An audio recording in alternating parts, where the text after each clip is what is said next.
नमस्कार, मी पूनम पाटील। आज आपण बनवणार आहोत झटपट असा बटाट्याचा शिरा। त्यासाठी मी 5 बटाटे घेतले, स्वच्छ धुवून घेतले।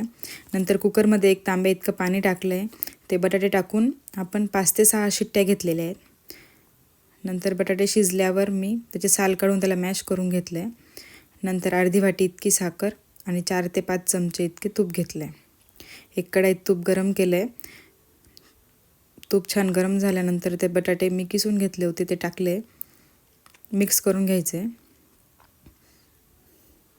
छान होऊ द्यायचे त्याला तुपामध्ये भाजून घेतले। नंतर 1 ते 1.5 वाटी इतकं दूध घेतले मी, छान गरम करून घेतले। नंतर साखर टाकून परत मिक्स केले। छान शिरा झालेला आहे आपला तयार। खूप टेस्टी असा शिरा होतो। तुम्हाला पण आवडल्यास व्हिडिओ लाईक शेअर करा, सबस्क्राईब करा, कमेंट करा।